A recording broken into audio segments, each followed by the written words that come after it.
The 3 C's of a successful relationship: communication, consideration, and caring.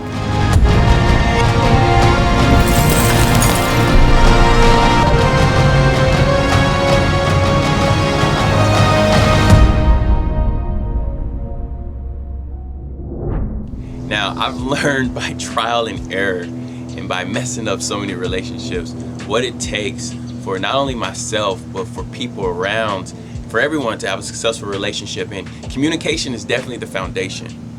Now, communication is it's like what opens the door of the relationship. Not only does it allow you to express, and it's a tool utilized to let the person know your intentions or what you want, whether it's a romantic relationship, a business relationship, a partnership, whatever it is, communication is essential. But I think a lot of times we don't realize that when even the times that we're not talking and we're not communicating through words, that is a form of communication.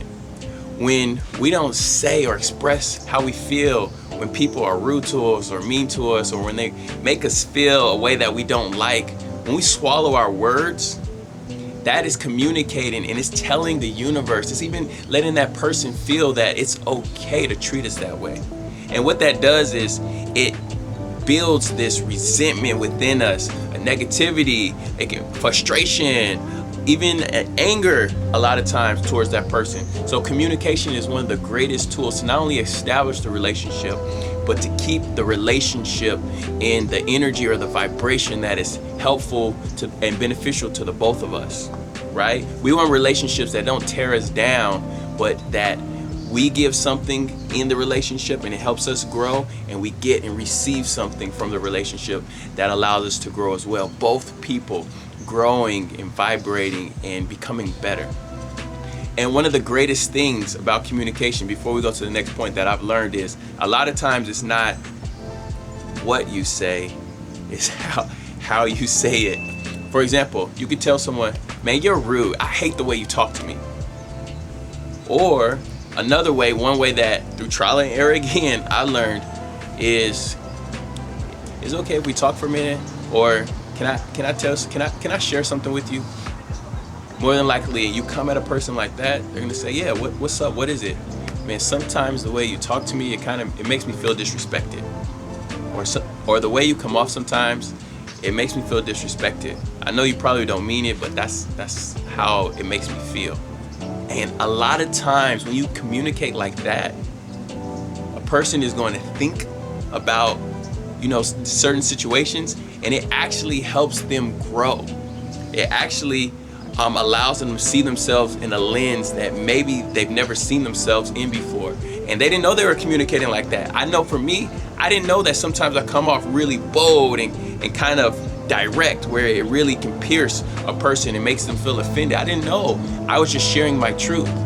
But as I got that feedback, and because I really cared about that person or relationship, it made me want to rise and become better. And that's what these relationships are for and about. It's for growth, it's for fun, it's for expansion. But we really should become better by having this mirror, this other person to help shed light on ourselves. So the next C is consideration. And consideration is like it's the energy that allows us to pass through the door. And when they truly feel we're considerate of their time and of their feelings, it starts to build trust. It starts to build this energy of, you know what, this person has my back, and it makes them want to become more considerate of you. So you end up in this tennis match of exchanging a higher form, a higher vibration of positivity. And the last thing is caring. When we truly start to care and show that we love and care for the other person in a relationship, and that trust is already built because we've been considerate about them, you know what happens? That allows us to really unite. And to be honest, one thing for me, and one thing that I truly care about, is us uniting in the world. Cultures, religions, socioeconomic statuses, like us truly uniting and embracing each other. And the only way to truly do that is to build successful relationships and have successful outlooks on our counterparts, on each other. So those are the 3 C's. Those are the 3 things that help me. And the last thing I'm gonna say is, when I find in the relationship that something's not working, I go down this list. Maybe I'm having a little friction in the relationship because I'm not communicating effectively. Maybe it's because that person doesn't feel like I care about them. Or maybe it's because they don't feel like I'm considerate or being considerate of them, of their time. Maybe they've been waiting on me. Maybe I haven't been communicating effectively. Whatever the issue is, when I go down this list and I get reminded or alerted of the thing that I'm not doing, I just put it in action. And then I start to see changes in the relationship. So thank you all so much for tuning in. Let's take these 3 C's and have super dope, amazing relationships.